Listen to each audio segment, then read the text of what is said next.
Él respondió: amarás al Señor tu Dios con todo tu corazón, con toda tu alma, con toda tu fuerza y todo tu entendimiento, y a tu prójimo como a ti mismo. Lucas 10:27.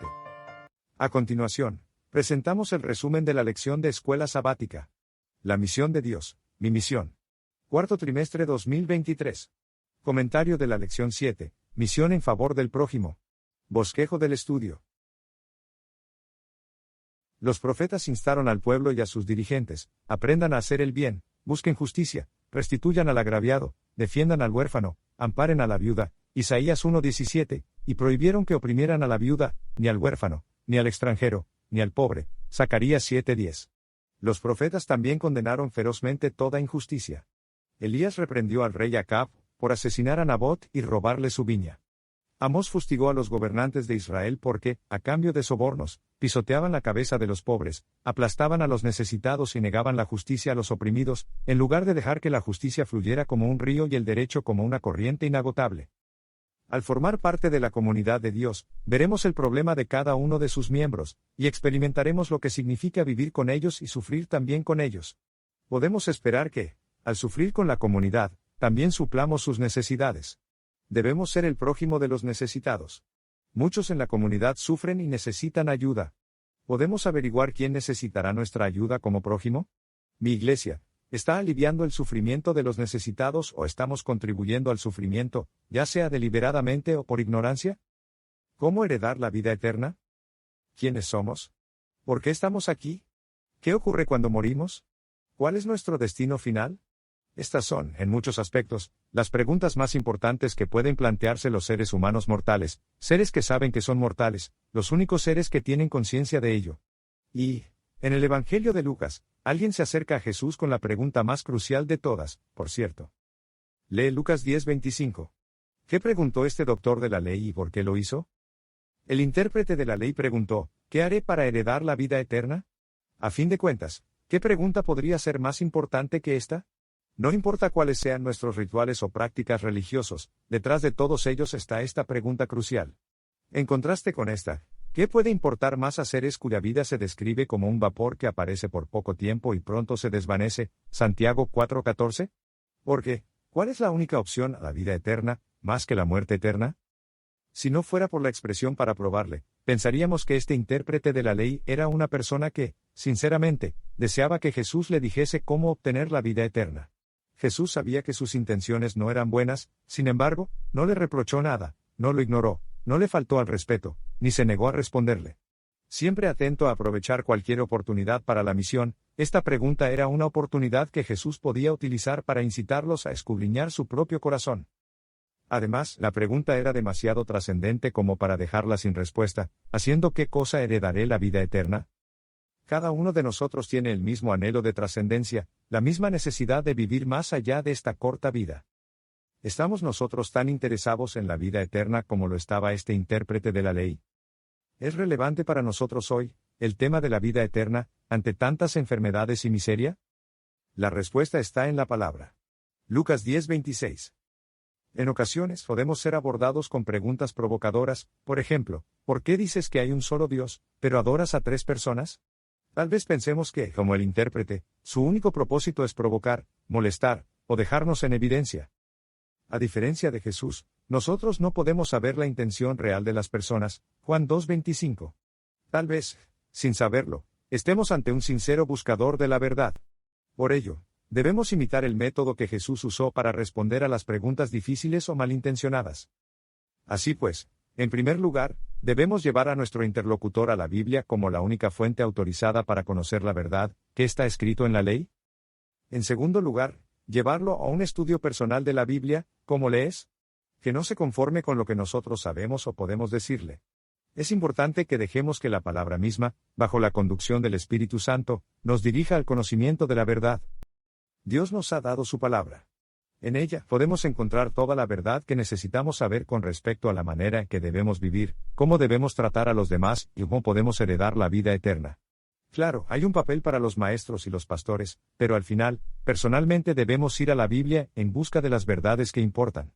Lámpara es para mis pies tu palabra y lumbrera a mi camino, Salmo 119, 105. Debemos rechazar cualquier razonamiento filosófico o teológico que debilite nuestra confianza en la Biblia.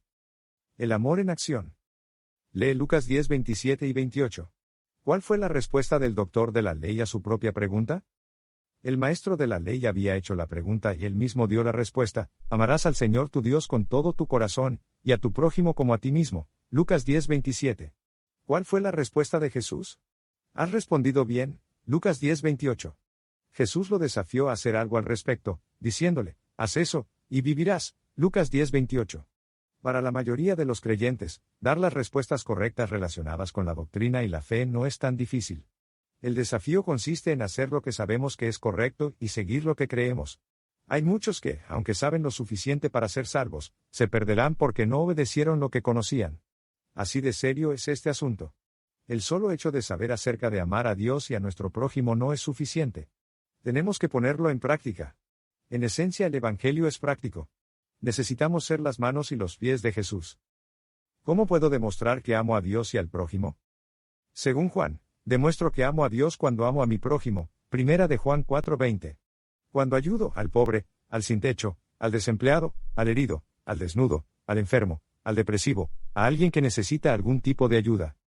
El solo hecho de saber acerca de cómo amar no es suficiente. Tenemos que ponerlo en práctica. En resumen, cuando amo a mi prójimo de una manera práctica demuestro que amo a Dios y, según Pablo, estoy cumpliendo la ley. Gálatas 5:14. Si amamos a Dios, leeremos su palabra, oraremos, guardaremos sus mandamientos y seremos obedientes a su voz con todo nuestro corazón. Si digo que amo a los demás, pero no me preocupo por ellos en la iglesia, o si ignoro las necesidades de los demás cuando puedo ayudar, ¿de qué sirve mi fe? El cristianismo no es únicamente un conjunto de creencias distintivas, es una forma de vida. El apóstol Santiago dice: si un hermano o hermana están sin ropa y carecen del sustento diario, y alguno de ustedes les dice: vayan en paz, caliéntense y sáciense, y no les da lo necesario para el cuerpo, ¿de qué sirve? Santiago 2:15 y 16. Así pues, el amor se demuestra en la forma en la que trato a los demás. ¿Cuánto te preocupas por el bienestar de los demás? ¿En qué medida sigues las palabras de Pablo, no mirando cada uno solo a lo suyo propio, sino también a lo de los otros? Filipenses 2:4.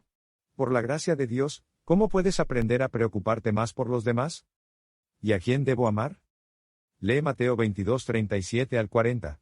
¿Qué comparación existe entre lo que Jesús mismo dijo aquí, y su respuesta al experto de la ley, en Lucas 10:27 y 28? Según Mateo 22:37 al 40, Jesús dejó en claro que la expresión cotidiana de la fe verdadera depende de estos dos mandamientos. Y Lucas 10:27 y 28 destaca que, si una persona hace estas dos cosas, entonces tendrá vida eterna. El amor es el principio fundamental del gobierno de Dios en los cielos y la tierra, y debe ser el fundamento del carácter del cristiano.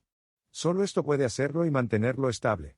Solo esto puede habilitarlo para resistir la prueba y la tentación. Elena de White, Palabras de vida del Gran Maestro, página 30. A través de una historia ocurrida entre Jerusalén y Jericó, Jesús mostró el significado de amar al prójimo, ser misericordioso con él y ayudarle en su necesidad. Lucas 10:30 al 36. Confrontado ante su hipocresía, el intérprete de la ley tuvo que reconocer a regañadientes que su prójimo no era quien le caía bien, sino aquel al que hacía el bien. Lucas 10:37. Nuestro prójimo no es meramente quien pertenece a la misma iglesia o fe que nosotros, sino todo aquel que necesita nuestra ayuda sin importar quién sea, ni de dónde venga y las condiciones en las que esté. La misericordia y la bondad están más allá de toda barrera religiosa, social, cultural, étnica, o de cualquier otra clase. Según Pablo, toda la ley se cumple en este solo precepto: amarás a tu prójimo como a ti mismo. Gálatas 5:14. Para Pablo, el amor a Dios solo se puede ver en la práctica cuando ese amor se ejemplifica en la forma en que tratamos a los demás. Aunque afirmó que el justo vivirá por la fe, Romanos 1:17, vivir por la fe no es algo oculto, desconocido que los demás no puedan ver. Pablo, Miqueas y Juan dejan en claro que las obras prácticas demuestran la realidad de la fe que proclamamos. En 1 Corintios 13, Pablo declara enérgicamente que si uno afirma tener gran conocimiento, o hacer grandes obras, o tener una gran fe o incluso entregar la vida, pero no tiene amor, entonces esa persona ha llegado a ser como bronce que resuena o címbalo que retiñe. 1 Corintios 13:1. Lee Lucas 10:30 al 37. ¿Cómo resumirías lo que Jesús quiso dar a entender en esta historia? Al elogiar al doctor de la ley por dar la respuesta correcta, Jesús le dijo: haz eso, y vivirás. Lucas 10:28, y así tocó el corazón del hombre. Dar todas las respuestas correctas era fácil para el intérprete, pero hacer esas cosas era un problema hace 2000 años, y continúa siendo un problema para muchos de nosotros hoy. ¿Hay personas a nuestro alrededor que han recibido un trato injusto? ¿Hicimos lo posible por ayudarlas? Es cierto que, a veces, los pastores, los ancianos y los miembros de iglesia no ayudan a quienes lo necesitan. A veces, las personas de otra fe pueden ser más amables con la gente de la comunidad que nosotros. Nosotros quizás hablamos de ser amables, pero tal vez haya otros que satisfagan las necesidades de las personas que nosotros no atendemos. Si nuestra fe tiene algún sentido, debemos tender la mano y ayudar a los necesitados. Jesús concluyó la historia del buen samaritano preguntando quién de los tres era realmente prójimo de la persona que necesitaba ayuda. Así, la pregunta, ¿quién es mi prójimo?, está para siempre contestada. Cristo demostró que nuestro prójimo no es meramente quien pertenece a la misma iglesia o fe que nosotros. No tiene que ver con cuestiones de raza, color o clase social. Nuestro prójimo es toda persona que necesita nuestra ayuda. Nuestro prójimo es toda alma que está herida y magullada por el adversario. Nuestro prójimo es todo aquel que pertenece a Dios. Elena de White, El deseado de todas las gentes, página 464. Hay muchas personas hambrientas, necesitadas y maltratadas en nuestro mundo actual. Tú puedes hacer tu aporte, aunque parezca pequeño. No vamos a resolver todos los problemas del mundo antes de que Jesús vuelva, no hemos sido llamados a eso. Pero, hasta ese entonces, nuestro trabajo puede ser tan básico como ayudar a algún conocido que no tenga suficiente comida, o a un miembro de la iglesia que se enfrenta a la injusticia, incluso a la intolerancia, lo que continúa siendo un problema real en nuestro mundo actual. La religión pura y sin mancha delante del Padre es esta: visitar a los huérfanos y a las viudas en sus tribulaciones y guardarse sin mancha de este mundo. Santiago 1:27. Las buenas obras son los frutos que Cristo quiere que produzcamos: palabras amables, hechos generosos, de tierna consideración por los pobres, los necesitados, los afligidos. Cuando los corazones simpatizan con otros corazones abrumados por el desánimo y el pesar, cuando la mano se abre en favor de los necesitados, cuando se viste al desnudo, cuando se da la bienvenida al extranjero para que ocupe su lugar en la casa y en el corazón, los ángeles se acercan y un acorde parecido resuena en los cielos. Todo acto de justicia, misericordia y benevolencia produce melodías en el cielo. El Padre desde su trono observa a los que llevan a cabo estos actos de misericordia, y los cuenta entre sus más preciosos tesoros. Y serán míos, dice Jehová de los ejércitos, en aquel día cuando reúna mis joyas. Todo acto misericordioso, realizado en favor de los necesitados y los que sufren, es considerado como si se lo hubiera hecho a Jesús. Cuando socorréis al pobre, simpatizáis con el afligido y el oprimido y cultiváis la amistad del huérfano, entabláis una relación más estrecha con Jesús. ¿Cómo podemos asegurarnos de entender que el mandamiento de amar a Dios y a los demás no es salvación por obras? ¿Por qué es un error tan grande la idea de que podemos hacer algo para ganar o merecer la salvación? Comienza a orar diariamente por alguien que sea diferente de ti, o incluso por alguien que no te caiga bien personalmente. Haz una lista de por lo menos 3 nombres de tus conocidos, no adventistas, identifica sus necesidades, emocionales, físicas, sociales, y considera cómo puedes suplir personalmente esas necesidades. ¿Qué puedes hacer por ellos de manera práctica durante la próxima semana? Dios te bendiga.